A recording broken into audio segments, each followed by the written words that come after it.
"Choose any bride," the agent said to the rancher, and the room fell silent when he answered, "I'll take the obese mail order reject." Dust swirls on the main street.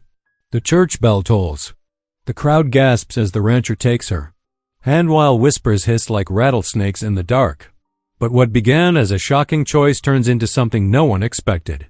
This woman, mocked, unwanted, cast aside, carries more strength than the town dares to see. She can cook, mend, and sing hymns that calm even the wildest heart. Yet behind her gentle eyes lies a storm about to rise. Because the railroad wants their land.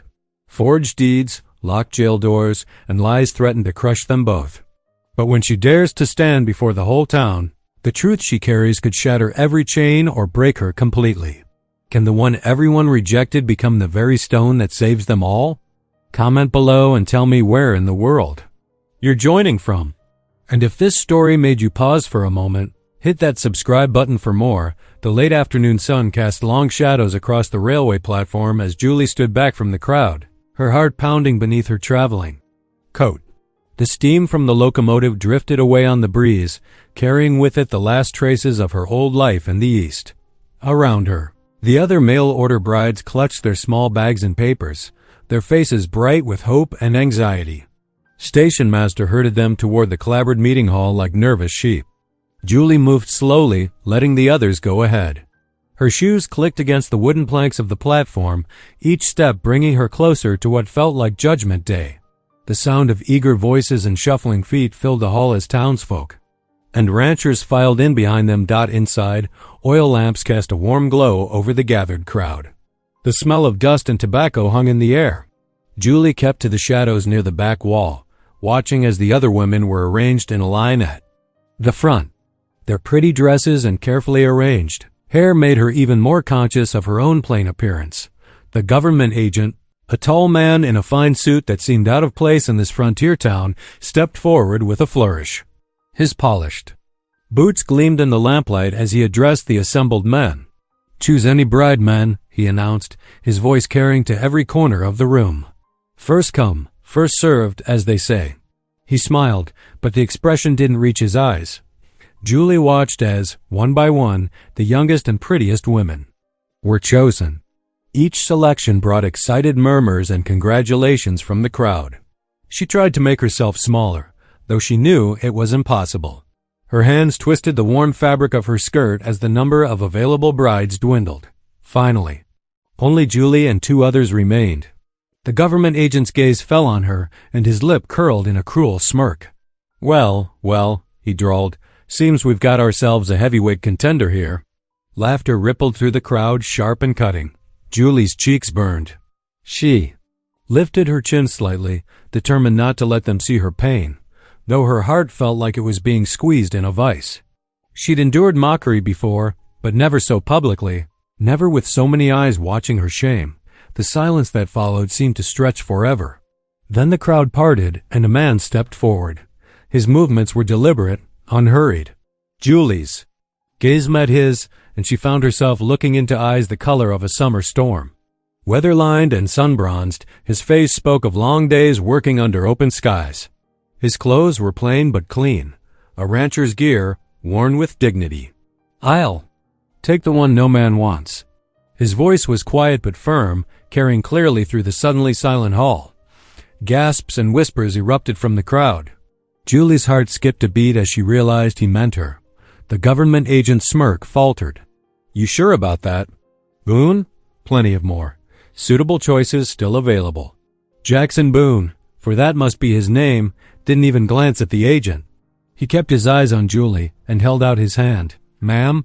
Julie stared at that offered hand. It was strong, calloused from work, steady as a rock in a storm. She took a deep breath and stepped forward, placing her trembling fingers in his. His grip was gentle but sure, and somehow that small kindness nearly brought tears to her eyes. "Thank you," she whispered, barely loud enough for him to hear. He nodded once, then turned to lead her from the hall. The whispers followed them like autumn leaves in a wind, but Jackson's steady stride never faltered. He guided her through the crowd with quiet authority, making space for her to pass without rushing or pushing. Outside, the sun was settling toward the horizon, painting the sky in shades of purple and gold. A wagon waited nearby, two strong horses stamping patiently in their traces. Jackson helped Julie up onto the wooden seat, his hands strong and respectful as he steadied her. The leather of the seat creaked as he climbed up beside her. He clicked his tongue, and the horses started forward. The wagon wheels turned slowly at first, then picked up a steady rhythm as they left the town behind. The only sounds were the creak of wood and leather, the soft thud of hooves, and the evening song of meadowlarks in the distance. Julie sat straight, her hands folded in her lap, very aware of the man beside her. The silence between them felt huge, like the vast sky above.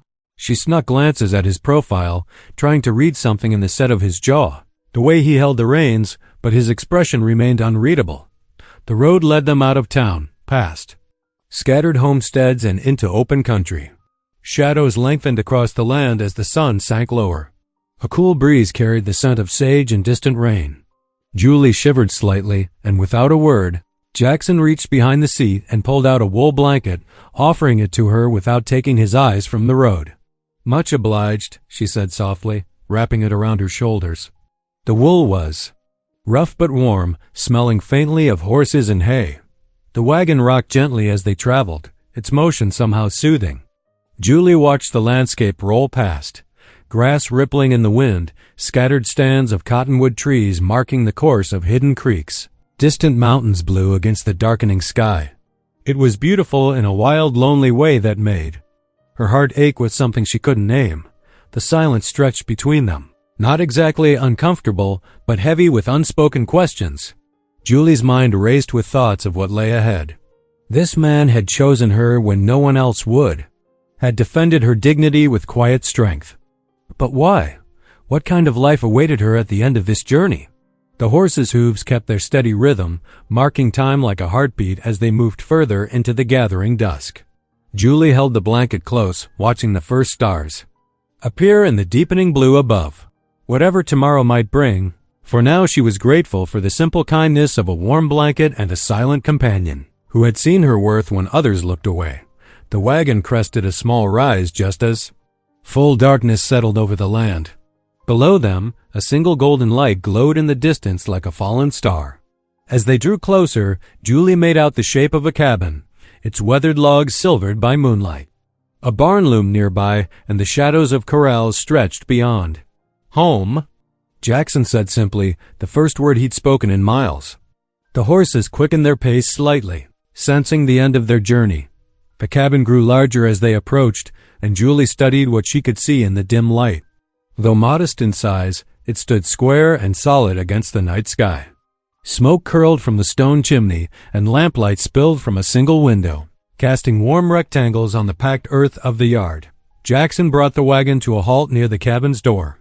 He climbed down first, then turned to help Julie. His hands were steady and strong as she descended, her boots touching earth that would now be home. The night air was crisp, carrying the scent of sage and distant pine. "Wait here," he said. "Let me light more lamps." Julie stood in the yard while Jackson disappeared inside. More light bloomed in the windows, and she heard the sound of footsteps and the scrape of furniture. Her carpet bag felt small in her hands, all she had left of her old life packed into one modest container. The door opened wider, spilling light across the yard. "Come in," Jackson called softly. Julie climbed the two wooden steps to the porch, pausing for just a moment before crossing the threshold. The scent of wood smoke and coffee wrapped around her like a warm blanket. Heat from a potbelly stove in the corner pushed back the night's chill. The main room served as both kitchen and living area. A solid table with 4 chairs stood to one side, while a stone fireplace dominated the far wall. Worn but clean curtains hung at the windows, and a braided rug softened the plank floor. Everything spoke of utility and care, though Julie noticed small touches: a carved wooden box on the mantel, a quilted cushion in the rocking chair that hinted at a woman's hand from years past. Jackson cleared his throat. "Let me show you around." He moved with careful courtesy, like a man unused to sharing his space. "Kitchen's here.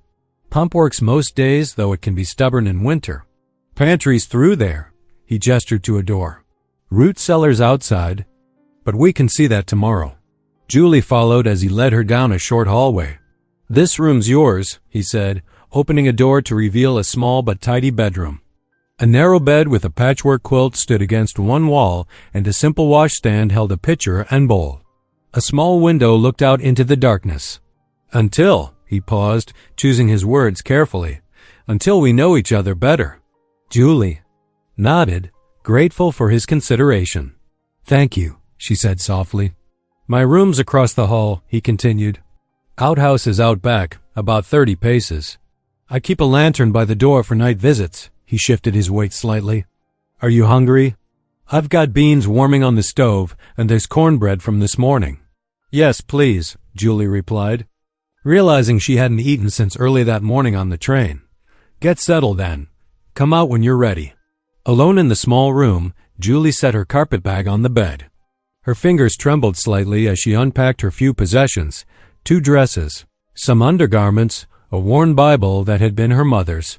From the kitchen came the quiet sounds of Jackson moving about, the clink of plates, the scrape of a spoon in a pot. Gratitude warmed her heart at having a clean, private space, but doubt crept in too. What did this quiet man expect of her? What would tomorrow bring? She smoothed her travel-wrinkled skirt and pushed her hair back from her face before heading to the kitchen. Jackson had set 2 places at the table. A pot of beans steamed in the center, alongside a plate of golden cornbread. He pulled out a chair for her, then seated himself across the table. The lamplight cast soft shadows as they filled their plates. Julie tasted the beans. They were well seasoned, with bits of salt, pork adding flavor.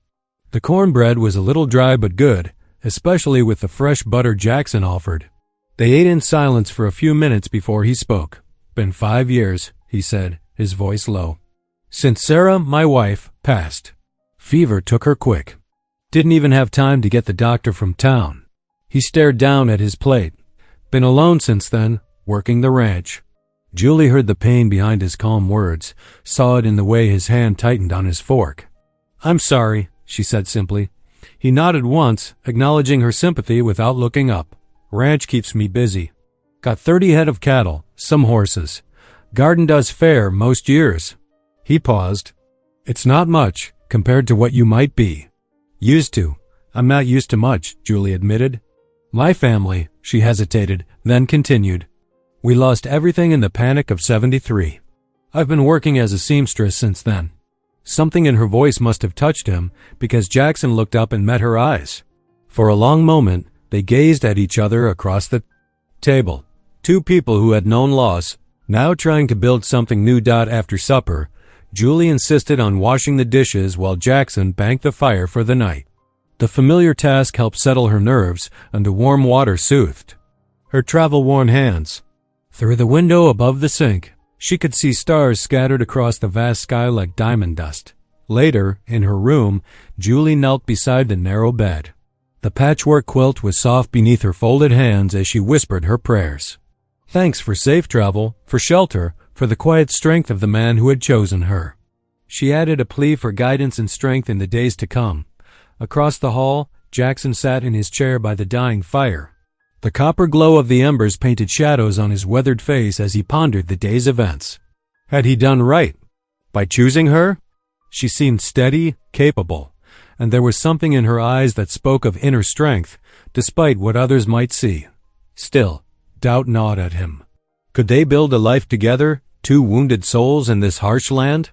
Night deepened around the cabin. In her bed, Julie lay awake, listening to the unfamiliar sounds, the creak of settling logs, the whisper of wind, the distant cry of a coyote.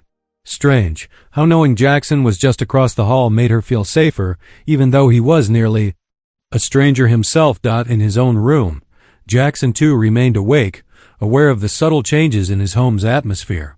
The presence of another person under his roof after so long alone felt both foreign and oddly right. The night seemed less empty. Somehow, less haunted by memories. Between them, the hallway held only darkness and the sound of quiet breathing. But something else stretched between them too, fragile as spider silk but just as real. The beginning of trust, of respect, of possibility.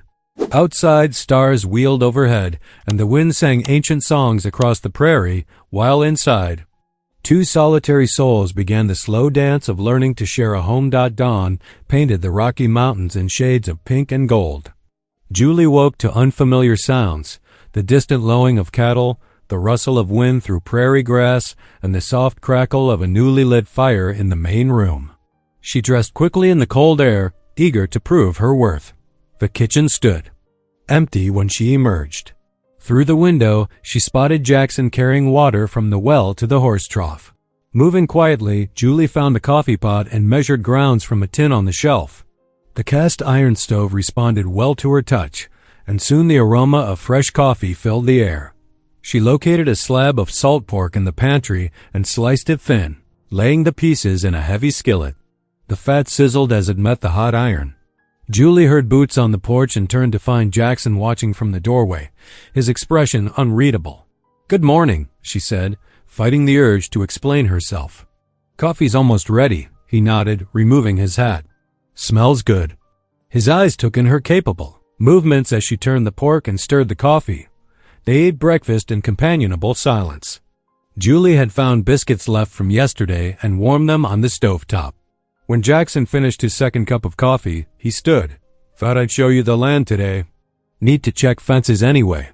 "I'd like that," Julie replied, gathering. "The dishes. Leave those for now," he said. "Need to get moving before it warms up too much. I'll saddle the horses." Julie changed into her sturdier dress and pulled on the worn boots she'd brought for ranch work. Outside, Jackson had prepared 2 horses, his own bay gelding and a gentle-looking dun mar. "This here's Daisy," Jackson said, patting the mare's neck. "She's steady, good for learning on." Julie approached the horse, admiring her soft brown eyes. But when she tried to mount, her foot tangled in the stirrup. Heat flooded her cheeks as she stumbled backward. "Here," Jackson said quietly. He stepped closer, his hand steady. "Put your left foot in the stirrup. Grab the saddle horn, that's right.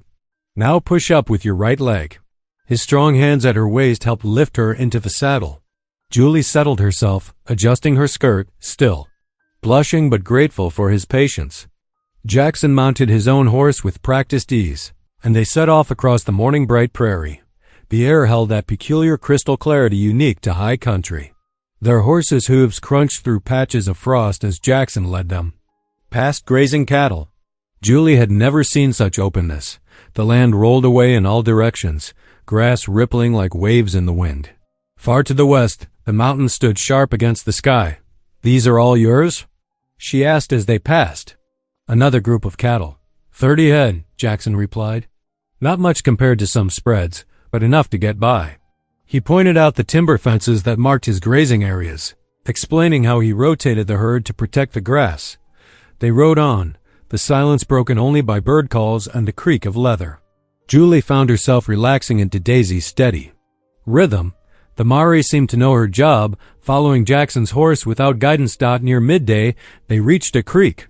Ice rimmed its banks, though water still moved in the center. "This marks my northern boundary," Jackson said, his voice turning. "Grim. Railroads planning to cut through just beyond it." "Through your grazing land?" He nodded. "Been some disputes about it. Railroad men claim they have rights to whatever land they want." His jaw tightened.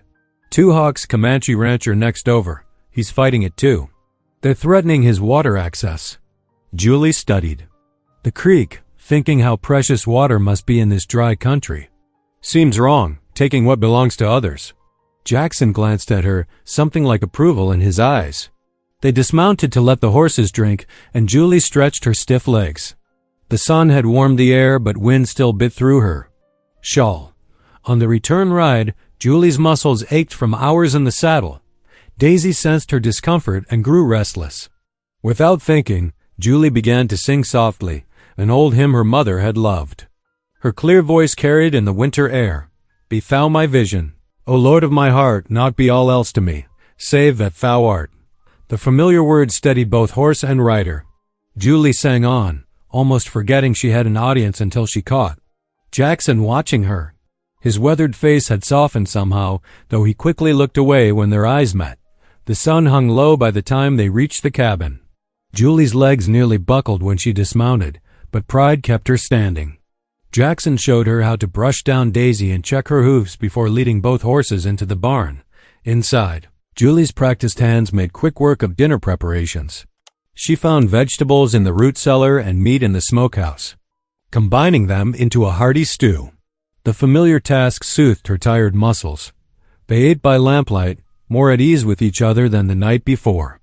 Jackson spoke of his plans for spring calving, while Julie described her previous experience cooking for a boarding house.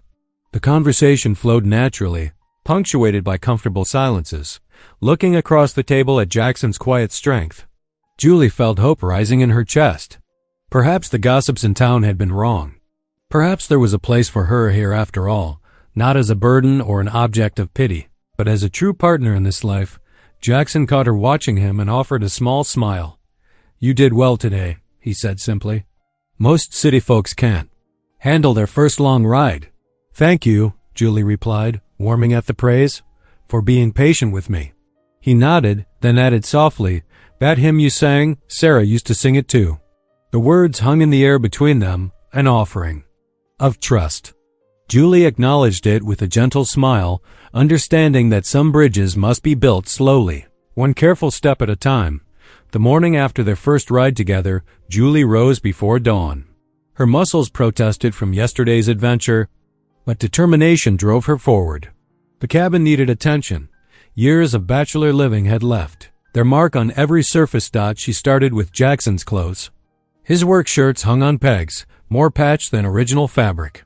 While coffee brewed, she sorted through her sewing basket, matching threads to the varied materials.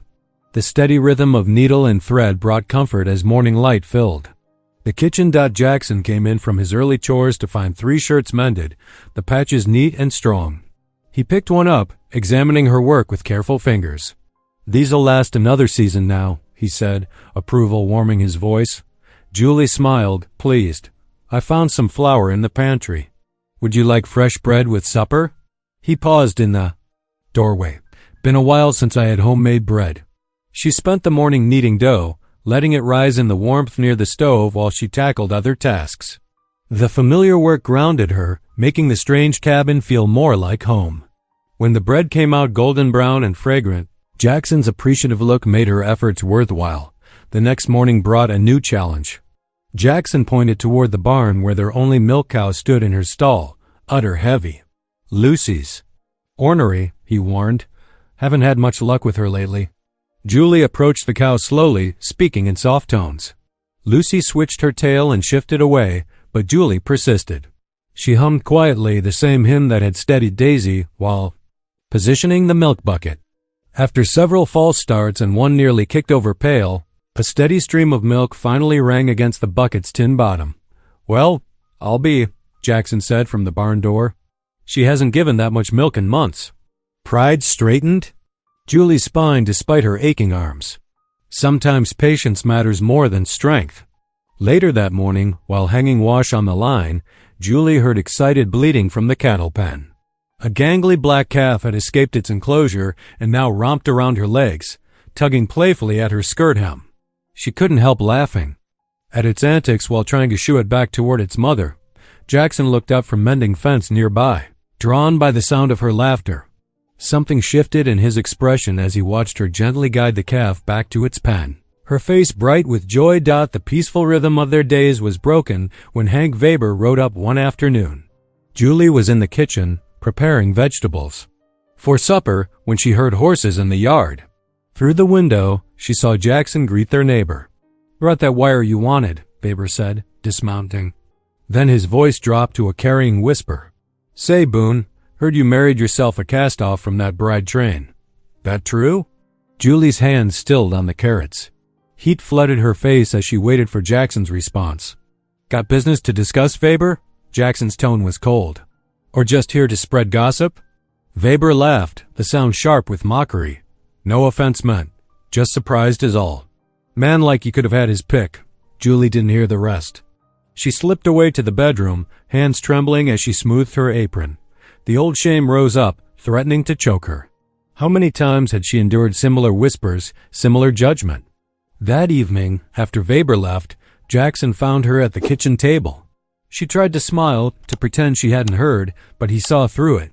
"Sit down a minute," he said quietly. "Need to say something."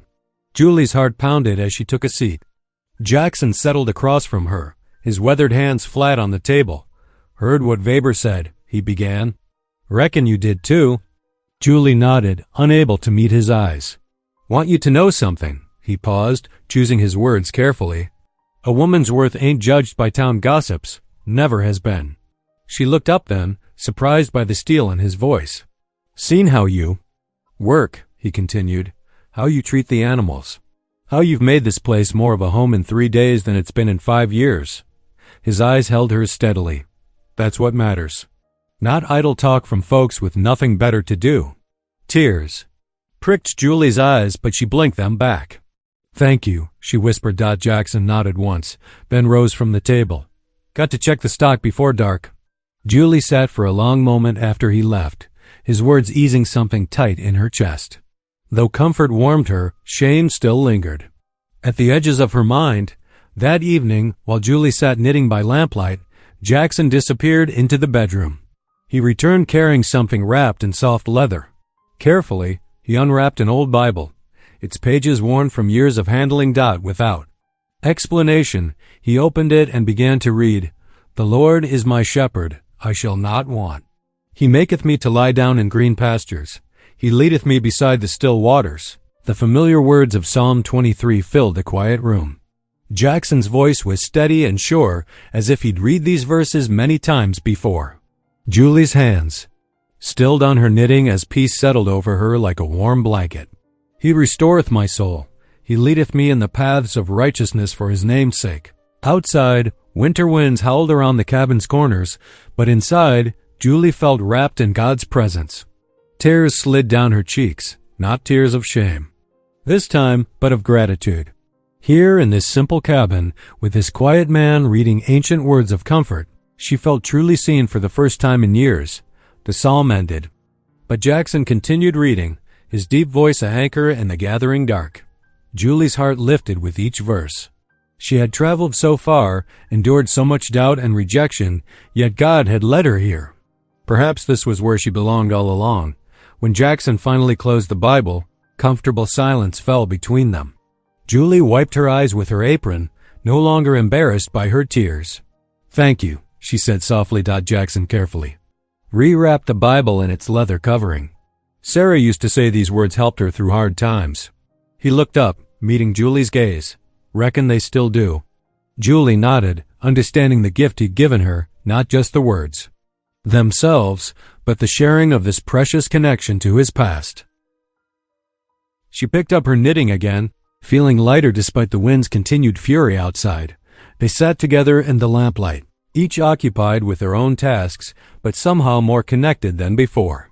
Julie's needles clicked steadily while Jackson cleaned his rifle, the familiar motions of their evening routine now holding deeper meaning. A week passed, and their supplies began running low. Julie made a careful list of necessities: flour for bread, lamp oil, coffee, and salt. Jackson hitched the wagon early one crisp morning, helping Julie up onto the wooden seat. The ride into town took over an hour, the wheels creaking through patches of early snow. The main street looked different in daylight than it had the evening Julie arrived by train. Weathered buildings lined both sides, their false fronts reaching toward a pearl gray sky. Julie smoothed her best dress, grateful she'd taken time to press it properly. Still, her stomach knotted as Jackson helped her down from the wagon. "Won't take but an hour," Jackson said, tying the reins to the hitching post. "Got business at the bank while you're shopping." Julie nodded, clutching her list. The mercantile's bell jangled as she stepped inside. Warm air carried the familiar scents of leather, coffee beans, and tobacco. For a moment, she relaxed until she noticed the sudden hush that fell over the store. 3 women stood near the fabric counter, their heads bent together. As Julie passed, carrying her basket, their whispers grew just loud enough to hear. "That's her, the one Boone took. Lord above, what was he thinking?" Julie's cheeks burned, but she kept her chin up, moving toward the flour barrel. Her hands trembled slightly as she filled a sack, measuring carefully to avoid waste. Behind her, more customers entered. The whispers grew, spreading like ripples. In a pond, Julie focused on her task, checking items off her list one by one. Lamp oil, coffee beans, salt. A woman in a fine blue dress brushed past, deliberately turning her shoulder. "Poor Boone," she said, loud enough for all to hear. "Married." Her out of pity, plain as day. Julie's vision blurred. She blinked hard, reaching for a tin of coffee. The container slipped from her fingers, clattering against the wooden floor. Coffee beans scattered everywhere.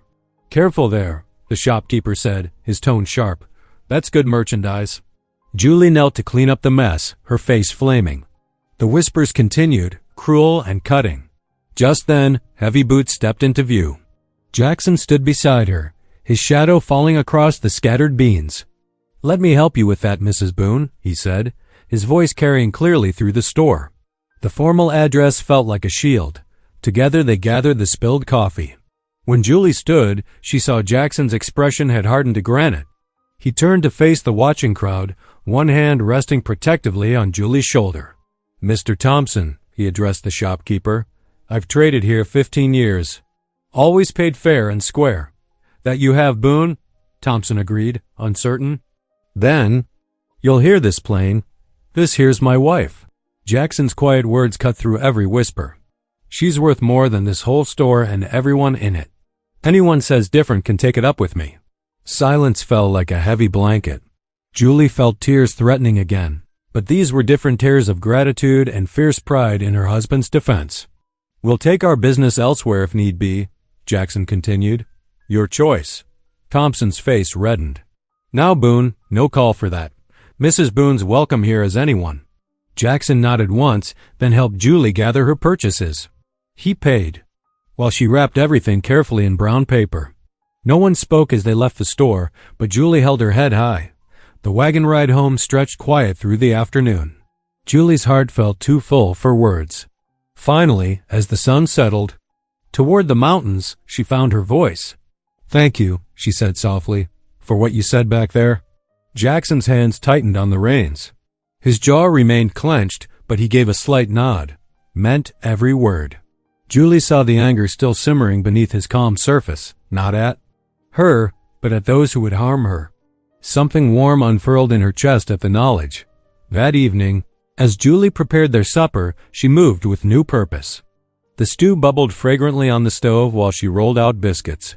When Jackson came in from the barn, she met his eyes steadily. "I want you to know something," she said, wiping flour from her hands. "Those whispers hurt, yes, but they won't break me." Jackson paused in removing his coat. "Julie, no, please let me finish." She squared her shoulders. "I've heard worse before. But here, with you, I found something worth fighting for. This is our home. I won't let gossip drive me from it." Rare smile touched Jackson's eyes. "Reckon you're stronger than they know." Julie smiled back, then gestured to the table. "Supper's ready." They sat together, and Julie reached for Jackson's weathered hand. "Shall we pray?" His fingers curled around hers as they bowed their heads. Julie's quiet voice filled the kitchen, giving thanks for food, home, and the blessing of standing together against life's storms. Neither heard the soft thud of hoofbeats during their meal, muffled by the newly fallen snow. The rider approached. The gate, like a shadow, paused only long enough to complete his task, then melted away into the gathering dark. Dawn painted the sky rose gold when Jackson stepped out to begin his morning chores. He stopped short at the sight of something white flutter from the gatepost. Drawing closer, he saw an envelope nailed firmly to the wood. The paper crackled as he tore it open. Inside lay a formal document, its official seal stark against the white page. Jackson's face grew grim as he read. By the time Julie called him in for breakfast, his hands were shaking with suppressed rage. "What is it?" Julie asked, seeing his expression. "Jackson, what's wrong?" He handed her the paper wordlessly. Julie read slowly, her face paling. "But they can't," she whispered. "This is your land. Railroad claims different." Jackson's voice was rough. "Says they bought the deed rights. Want us gone in 30 days. Julie sank into a kitchen chair, the paper trembling in her hands. Everything they'd built together, everything they'd defended just yesterday in town, it all seemed to hang by a thread. "We'll fight it," she said firmly, though her heart quaked. We must. Jackson nodded, but his eyes were distant, looking out the window toward the land his father had worked. The land he'd promised his dying wife he'd keep safe. Now all of it, including the small happiness he'd found with Julie, stood threatened. The breakfast grew cold on the table, untouched, while outside the wind picked up, carrying the promise of another storm. Morning sunlight streamed through the cabin windows as Jackson spread the railroad's notice on the kitchen table. Julie stood beside him, her hand resting on his shoulder while they studied the formal language together. See here? Jackson's finger traced along a line of small print. Claims they bought deed rights from the territory office. But that can't be right. His voice grew rough with emotion. My father and I worked this land 10 years before he passed. Bought it fair, with papers signed proper. Julie leaned closer, squinting at the document. Where are your original papers? Jackson crossed to the pine cabinet, pulling out a tin box. Inside lay yellowed documents, carefully preserved. He set them next to the railroad notice, comparing dates and signatures. Everything's legal here, he said. Paid in full, witnessed by the county clerk himself. Julie straightened, her jaw set with determination. Then we must fight this. They can't simply take what's rightfully yours. Jackson ran a hand through his hair, looking older in the harsh morning light. Railroads got money, Julie. Lawyers. Too. They've been pushing small ranchers off land all across the territory. That doesn't make it right. Julie's voice carried quiet steel. We should talk to Reverend Harlan. Perhaps he'll know what to do. Jackson nodded slowly. Reckon it couldn't hurt. He's seen his share of territory disputes. They hitched the wagon and set out for town, the morning air crisp with approaching winter. Julie noticed how Jackson's hands gripped the reins too tightly, betraying his worry. The little white church sat on the edge of town, its steeple reaching toward heaven. They found Reverend Harlan in his study, surrounded by books and papers. Trouble with the railroad, you say? The preacher adjusted his spectacles, examining the notice. This is concerning indeed, very concerning. What can we do? Julie asked. Surely there must be some way to fight this. Reverend Harlan folded his hands. Prayer is always our first resource, of course, and patience. These matters can be complex. With respect, Reverend, Jackson said, we've got 30 days before they claim our land. Prayer's mighty fine, but we need more than that. The preacher shifted uncomfortably. I'm no lawyer, I'm afraid. Perhaps if you spoke to Judge Wilson in the county seat. He trailed off, clearly reluctant to offer stronger counsel. Julie felt disappointment settle in her chest. They'd hoped for more than vague suggestions and nervous glances. As they left the church, Jackson touched Julie's arm. There's someone else we should talk to. Neighbors of mine might have heard something about this. They turned the wagon west, following a narrow track that led to where the prairie met the foothills. There, a modest cabin stood near a small creek. Smoke rose from the chimney, carrying the scent of sage. A woman emerged at the sound of their approach. Navi stood straight and dignified, her dark eyes taking in their worried expressions. Jackson Boone, she greeted him. And your new wife. She nodded to Julie with genuine warmth. Come inside. 2 hawks returned soon from checking the horses. The cabin's interior was neat and warm, decorated with beautiful woven blankets. Navi gestured them to sit while she poured coffee into tin cups. You have troubled faces, she observed. Like storm clouds gathering. Jackson explained about the railroad notice. Navi's expression grew grave. We have heard whispers, she said. Railroad men were seen near the treaty boundaries last week. 2 hawks followed their tracks. Just then, the door opened and 2 hawks entered. He greeted them with quiet dignity, listening as Navi explained the situation in their own language. His face hardened. They plan to take more than ranch land, he said, settling beside his wife. Our people have reports from other bands. Railroad wants to push through treaty territory, build new stations. Julie sat forward. But they can't break the treaties, can they? 2 hawks and Navi exchanged glances. They have broken many treaties before, Navi said softly. Each time they want more land, they find a way. How many families would be affected? Julie asked. On our side of the creek, 12 families. Navi's voice carried both anger and sorrow. Some have planted corn, built permanent homes like the government asked. Now they may lose everything. Julie felt something spark inside her, a righteous anger she'd never known before. This wasn't just about their ranch anymore. This was about justice itself. Two Hawks spoke again, his words measured. If we stand alone, we fall alone. But together. He left the thought unfinished, but his meaning was clear. The sun was setting by the time Jackson and Julie returned home. Neither spoke much during the evening chores, both lost in thought. After supper, they sat together by the fire, the reality of their situation settling around them like a heavy blanket. Maybe we should take what money they're offering, Jackson said finally. Start fresh somewhere else. Julie turned to face him.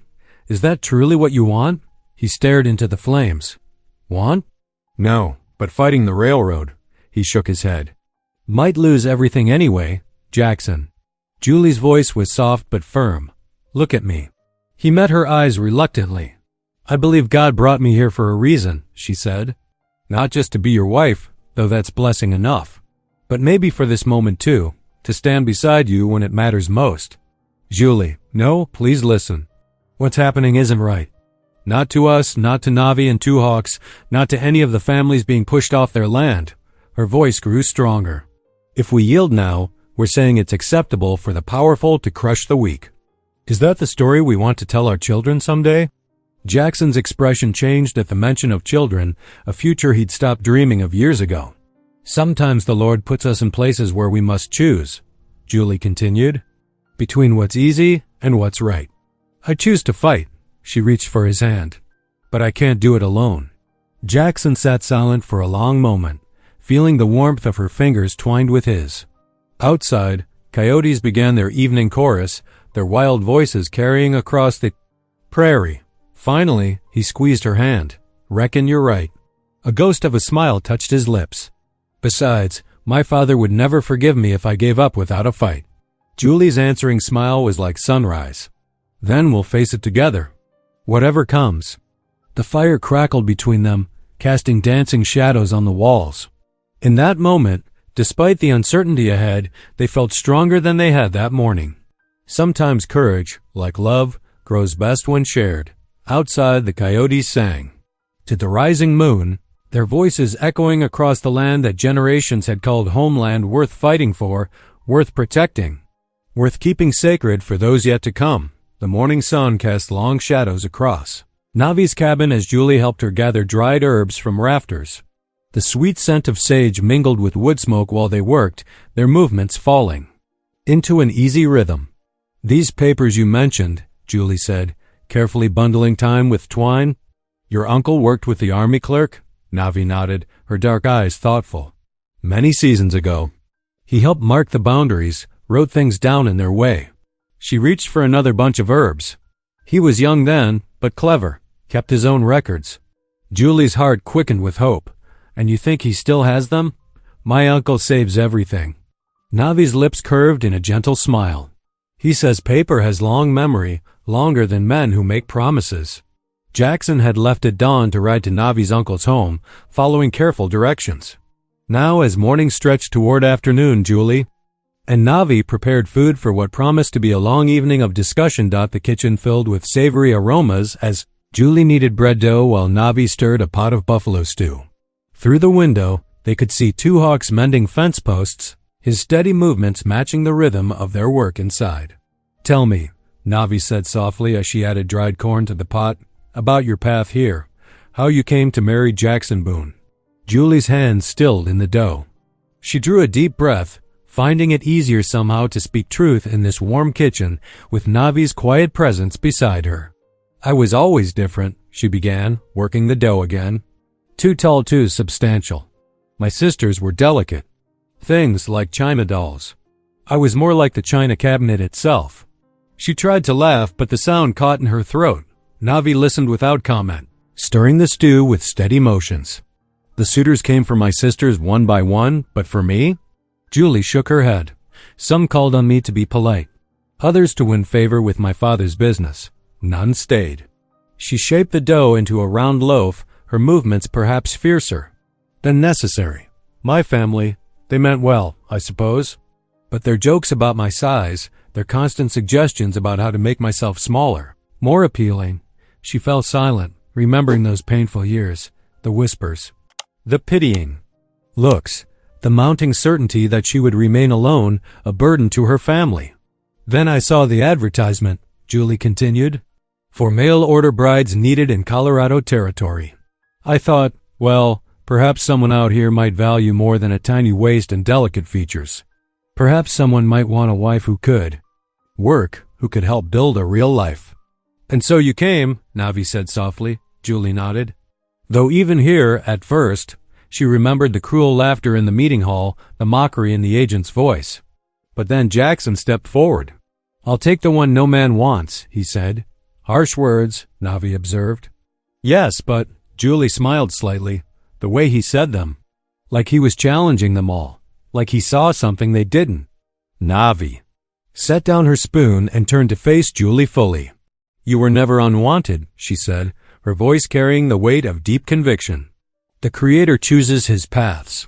He led you here, to this land, this time, this purpose.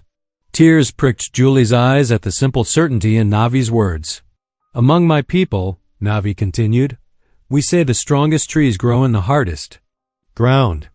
Your struggle shaped your strength. Now you stand ready when strength is needed.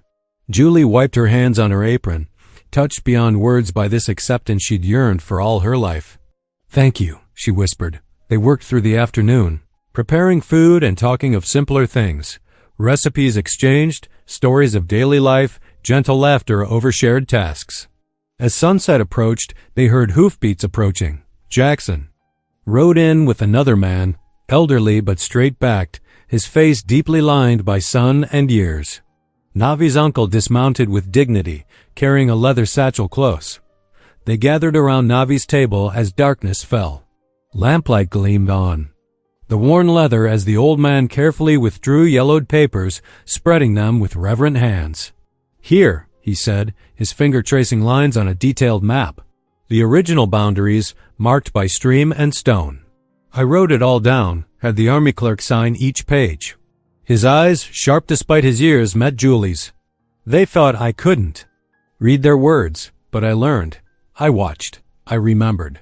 Julie leaned forward, studying the carefully drawn lines, the official signatures, the detailed notes in two different hands, one flowing English script, one more careful but equally precise. These prove the treaty lands extend beyond what the railroad claims, Jackson said, and the dates show clear ownership, both for Indian territory and for ranches like mine that were legally purchased. But who will listen? Two Hawks asked. Quietly, papers alone cannot stop iron rails. Julie straightened, an idea taking shape. The church gathering, she said. This Sunday. Everyone comes, ranchers, townspeople, even the railroad men sometimes. She looked at Jackson.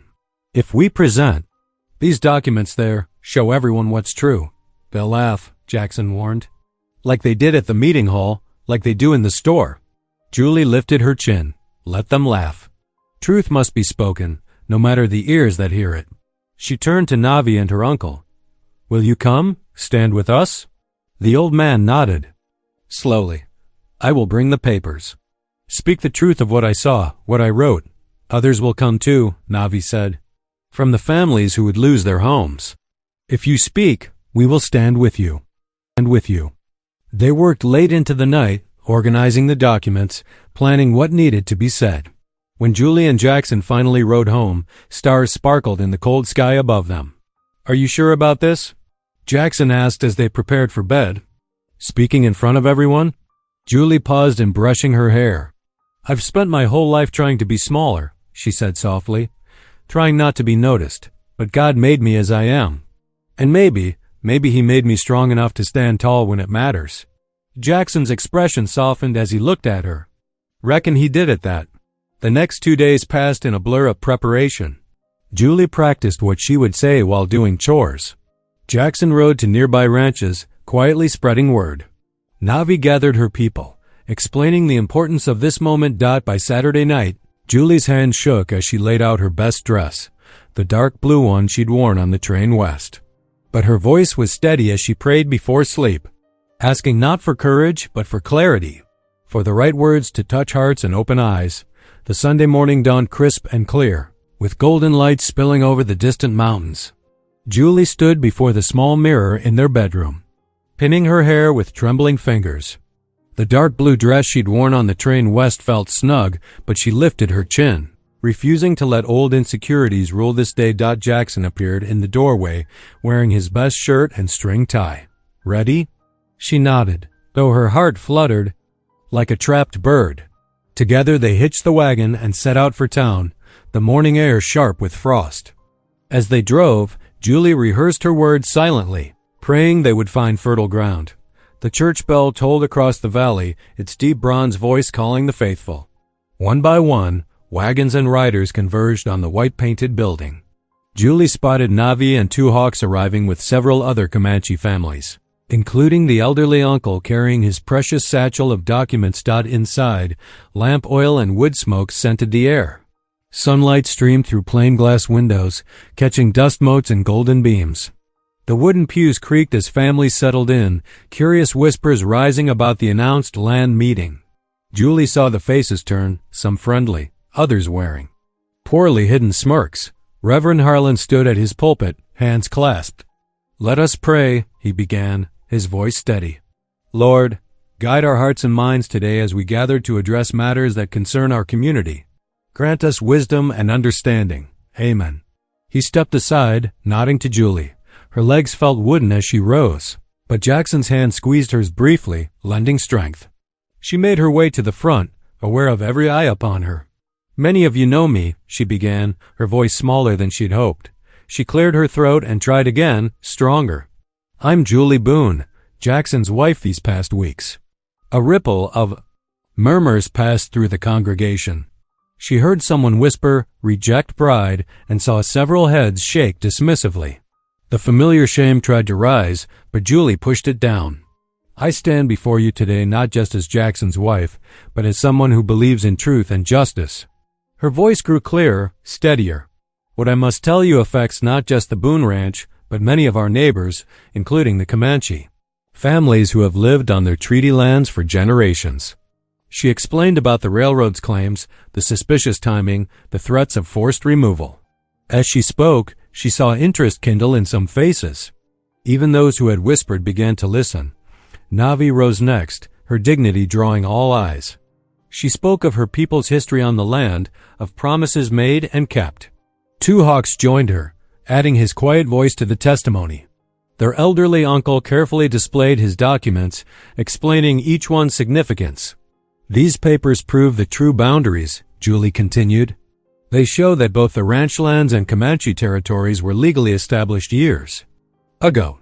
The railroad's claims are built on—" The church door banged open, cutting off her words. The government agent strode in, his boots echoing on the wooden floor. A leather portfolio was tucked under his arm, and his face wore a smile that made Julie's stomach clench. "My deepest apologies for interrupting this touching gathering," he said, his voice oily with false courtesy. "But I'm afraid I must correct some serious misunderstandings." He withdrew papers from his portfolio, holding them up. "I have here a properly executed deed, signed just yesterday by territorial authorities, granting the railroad full rights to the disputed lands." Gasps and mutters filled the church. Julie felt the momentum they'd built slipping away. "These signatures cannot be valid," Jackson spoke up, his voice hard. "I have the original deed to my ranch, purchased fair and square 10 years ago." The agent's smile widened. "Ah, yes, about that." He produced another document. "Our investigation reveals that your original purchase was irregular. The seller wasn't authorized to make the transaction, which makes you, Mr. Boone, nothing more than a squatter on railroad property." Squatter. The accusation rippled through the pews. Julie saw faces that had begun to soften now hardened with suspicion. "That's a lie," Julie protested, but the agent spoke over her. "Sheriff," he called, "I believe you know your duty." The sheriff stood slowly from his pew, discomfort clear on his weathered face.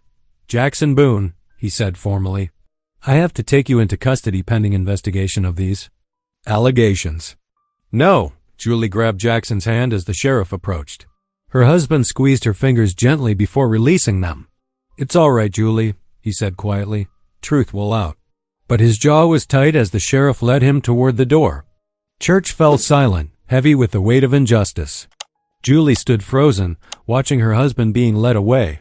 Navi appeared at her side, a warm hand on her arm offering silent support. The agent gathered his papers with a flourish.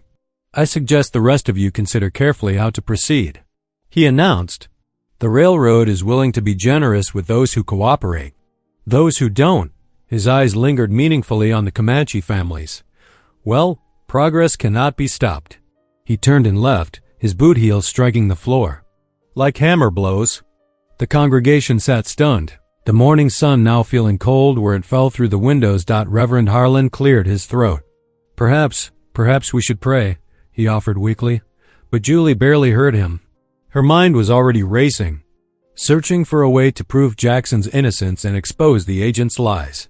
She wouldn't let them win, not like this. Not when they'd come so close to revealing the truth. The church began to empty, families filing out in uncomfortable silence. Some cast sympathetic glances her way, others avoided her eyes entirely. Through it all, Julie stood straight, her chin lifted. She might have begun this day as the reject bride, but she would end it as a woman fighting for justice, for her husband, for their land, and for their community. The wagon wheels crunched over frozen ruts as Julie drove home alone. The setting sun painted the mountains purple, but she barely noticed their beauty. Her thoughts stayed fixed on Jackson, locked behind iron bars in the town jail.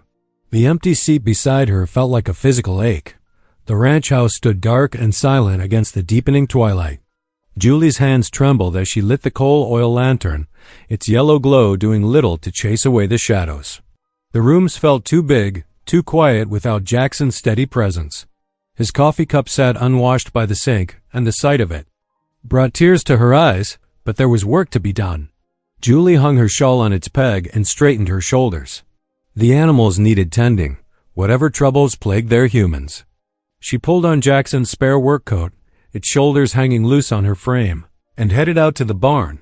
The familiar evening chores anchored her, spreading hay for the cattle, scattering corn for the chickens, adding wood to the stove. The routine tasks kept her hands busy while her mind worked over the day's events. Each time worry threatened to overwhelm her, she whispered a prayer under her breath. When the work was finally done, Julie sat alone at the kitchen table. The plate of beans and cornbread before her held little appeal, but she knew she needed to keep up her strength. She bowed her head, speaking aloud into the stillness. "Dear Lord, watch over Jackson tonight. Give him strength and peace behind those cold bars. Guide me in finding a way to help him. And please," her voice caught, "please don't let them take this land we love." The next morning dawned gray and cold. Julie hitched the wagon with hands that had grown more certain over recent weeks. The drive to town felt longer than usual, each hoofbeat marking time until she could see Jackson. The jail occupied one corner of the sheriff's office, a sturdy building of local stone. The sheriff nodded curtly as she entered, pointing to the cell area without speaking. Julie found Jackson sitting on a narrow cot, his hat pushed back, looking weary but composed. "Julie." He stood when he saw her, moving to the bars. "You shouldn't have come out in this weather. This weather. As if wild horses could keep me away." She reached through the bars to clasp his hand. His fingers were cold, but his grip was firm. "How are they treating you?" "Well enough. Sheriff knows this is wrong, but his hands are tied by the law." Jackson's eyes searched her face. "You're not sleeping." "Neither are you," she countered softly. "But never mind that. We'll find a way to prove your innocence." Jackson squeezed her hand. "Don't give up hope, Julie. Whatever happens, you've brought more light to my life these past weeks than I thought to see again." "Don't talk like that," she whispered fiercely. "This isn't the end."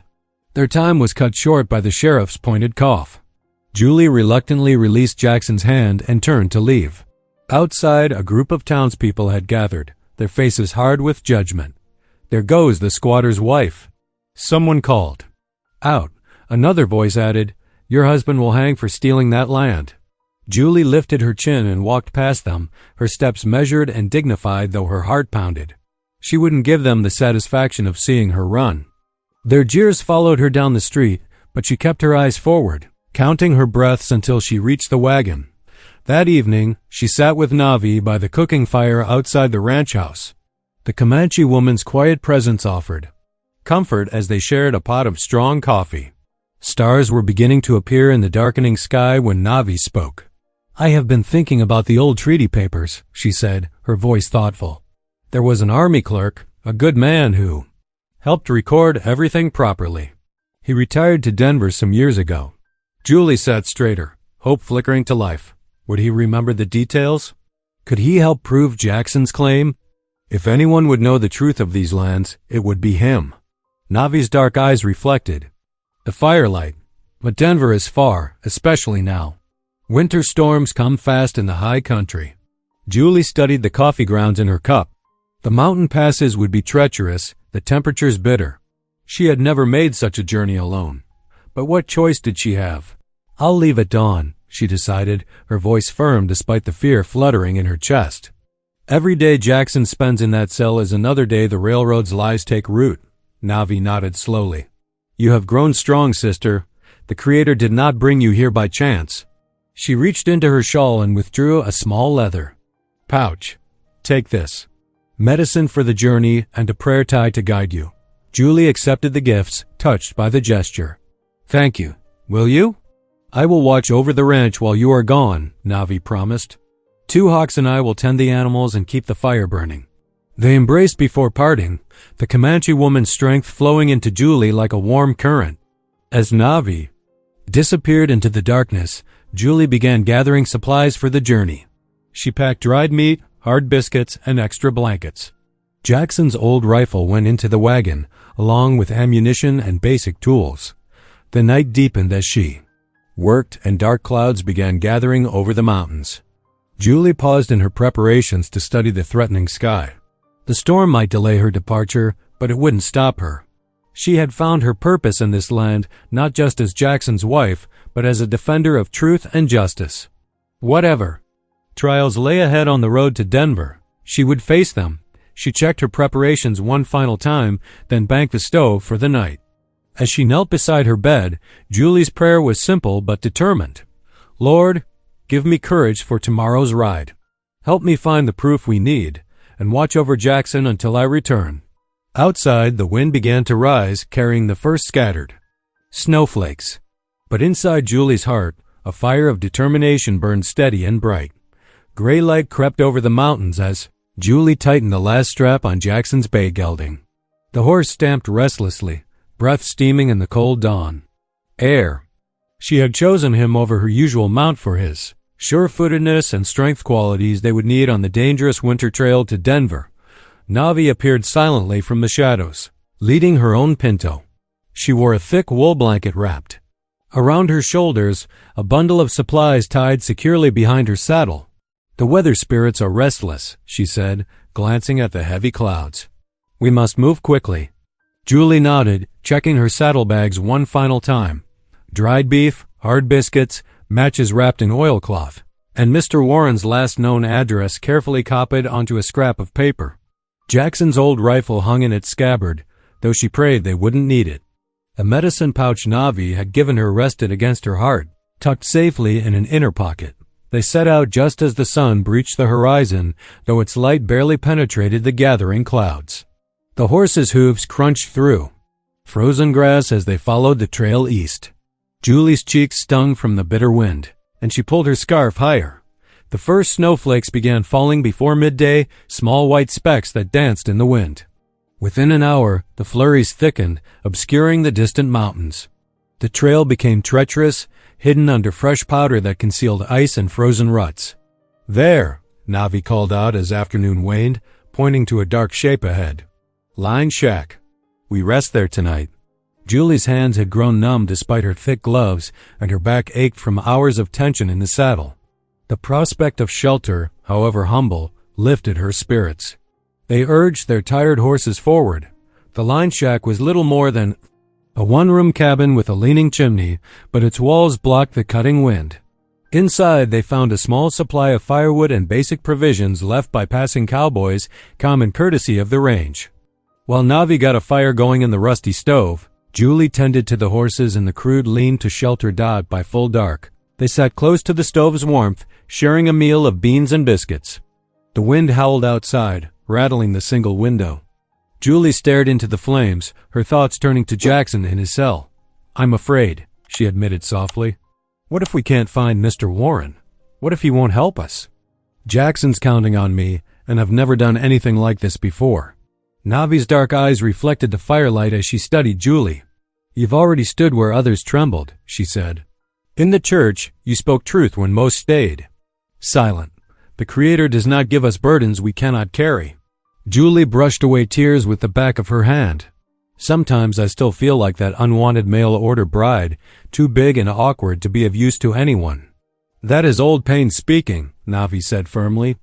"I see a woman who rides through snow to save her husband, who defends not just her own home, but the homes of others." She reached across and gripped Julie's hand. "You are stronger than you know, sister." They slept fitfully on the plank floor, wrapped in blankets and buffalo robes. The storm raged through the night, but by dawn it had blown itself out, leaving a crystalline world of white. They set out early, knowing they had many miles yet to cover. The second day's ride tested their endurance. The trail was barely visible under fresh snow, and the icy wind never ceased. They passed few travelers, a freight wagon, 2 riders heading west, all hurrying to reach shelter before dark. Julie's muscles screamed from cold and fatigue, but she pressed on, thinking of Jackson. The sun was setting when they finally spotted Denver's sprawl of buildings in the valley below. Lights twinkled in windows, promising warmth and rest. They found a modest boarding house on a quiet street, where the proprietor raised an eyebrow at Navi but accepted their money without comment. In their small room, Julie soaked her aching feet in hot water while Navi brewed willow bark tea. Neither woman spoke much, conserving energy for the task ahead. Sleep came quickly that night, despite the strange surroundings. Morning brought clear skies and renewed purpose. They located Mr. Warren's address, a narrow house with a small garden, now buried in snow. Julie's heart pounded as she knocked on the door. What if he refused to help them? The man who answered was stooped with age, his white hair thin and wispy. Thick glasses magnified pale blue eyes that squinted at them suspiciously. "Yes? What do you want? Mr. Warren?" "I'm Julie Boone, and this is my friend Navi. We've come about the treaty records, the ones you filed years ago for the Colorado Territory." He stiffened. "Those records are long sealed. I'm retired now." "Good day." He started to close the door. "Please." Julie caught the edge of the door. "My husband is in jail because of forged documents. The railroad is stealing land, not just ours, but Comanche land too. Families will lose their homes if the truth stays buried." "The railroad?" Fear flickered across his face. No, too dangerous. They have powerful friends. I can't help you." "Sir." Julie's voice cracked with emotion. "I rode through a blizzard to find you. You're our only hope for justice. Please just look at these papers. Tell us if they're the same ones you filed." Mr. Warren hesitated, rheumy eyes moving from Julie's. Earnest face to Navi's dignified silence. "Finally," he sighed. "Come in then." "But I'm promising nothing." "Nothing." They followed him into a cluttered sitting room that smelled of pipe tobacco and old books. While he shuffled through a desk drawer, Julie and Navi exchanged hopeful glances. At last he withdrew an iron lockbox, its key hanging from a ribbon around his neck. "I kept copies," he admitted, fingers trembling as he worked the key. "Didn't trust how things were being handled even then. 30 years in government service teaches you to keep records." He opened the box, revealing yellowed papers covered in careful script. "These are the originals, the true boundaries, signed and witnessed proper."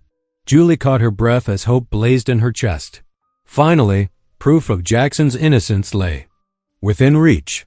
But there was still the dangerous journey home ahead, and time was running short. The old clerk looked up at them, determination replacing his earlier fear.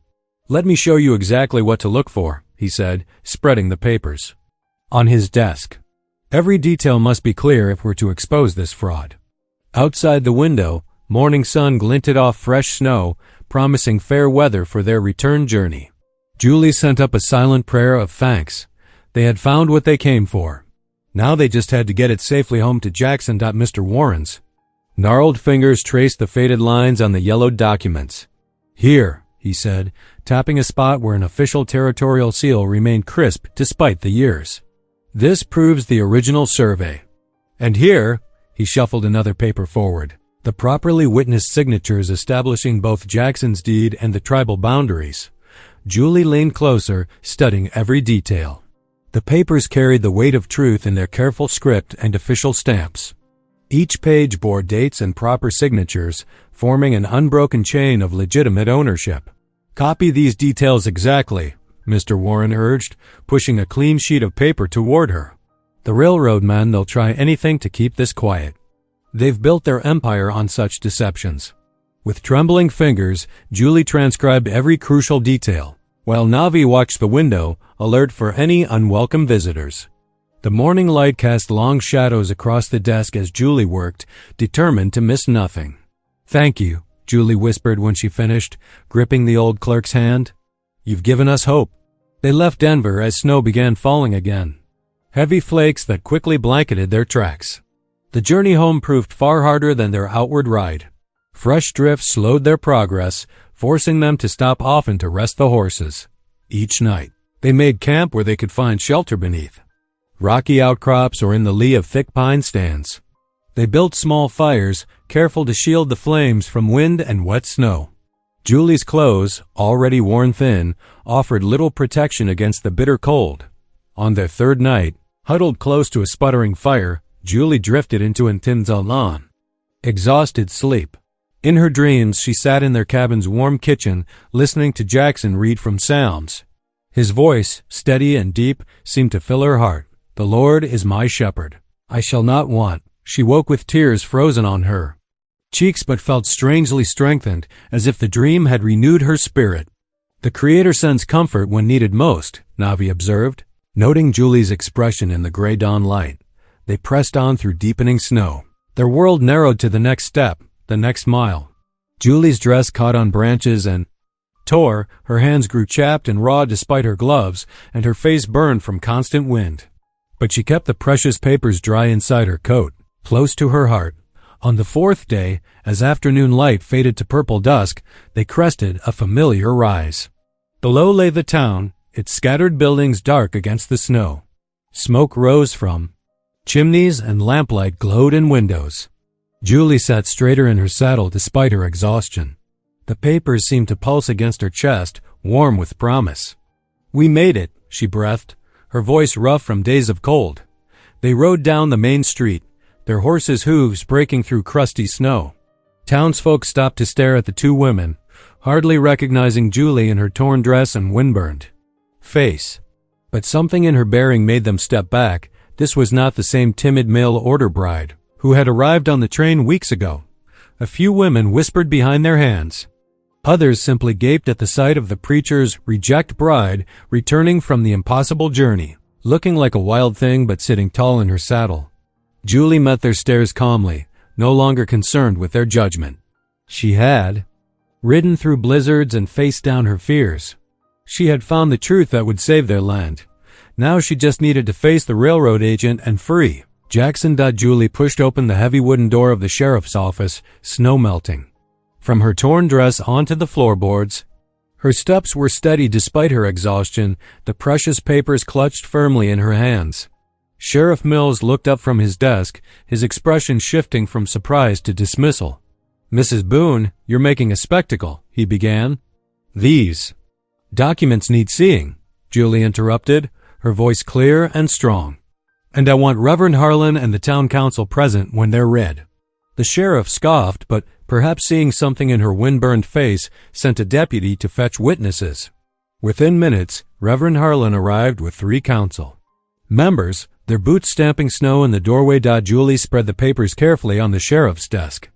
"These are the original land grants and survey records, properly witnessed and filed." Her finger traced each official stamp and signature. "Compare them to what the railroad showed you." Reverend Harlan leaned forward, adjusting his spectacles. "These seals, they match the territorial records exactly." He glanced at the sheriff. "And the dates establish clear ownership." The council members muttered in agreement, passing the documents between them. Outside, a crowd began gathering as word spread through town. The air in the office grew thick with tension and possibility. Suddenly, the door burst open. The government agent stormed in, his face red with fury.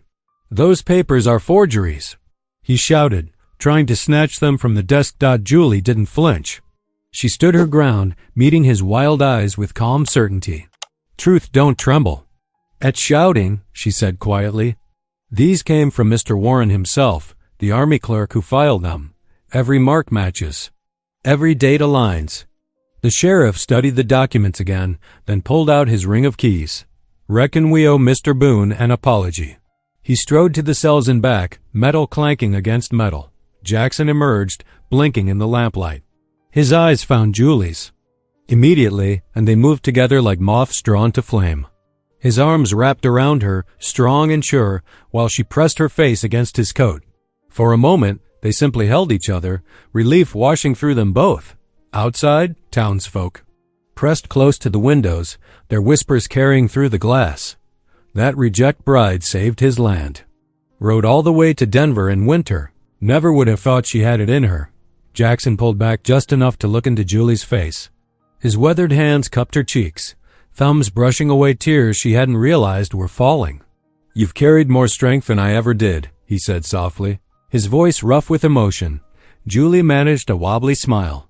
"We carry it together now." The agent spluttered threats about railroad lawyers, but his words fell flat in the face of... The truth spread across the sheriff's desk. Julie and Jackson turned toward him, shoulder to shoulder, ready to face whatever came next. Through the window, the setting sun painted the snow-covered street in shades of rose and gold, as if nature itself celebrated justice restored. The little church overflowed that Sunday morning, sunlight streaming through dust-moted windows.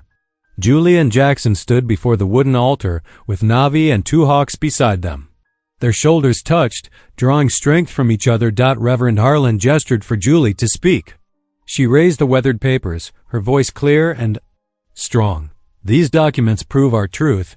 Both ranch and treaty lands are protected by law." The government agent jumped up from his back pew. "Now see here," but voices rose from the congregation, drowning his protests. "Let her speak. We stand with the Boones." Jackson stepped forward, his deep voice steady. "What threatens one neighbor threatens us all. We'll protect both ranch and tribal lands." Reverend Harlan took the papers, examining them in the morning light. "Before God and this assembly, I declare these documents true and binding." Red-faced, the agent slunk toward the door. The congregation burst into amazing grace, their voices filling every corner of the church. Jackson turned to Julie, tears gleaming in his eyes. "I chose the finest bride that day," he said for all to hear. Cheers erupted, and Julie's heart soared. Where there had once been fear and loneliness, now she felt only joy and belonging. That evening, golden lamplight spilled from the Boone Ranch windows.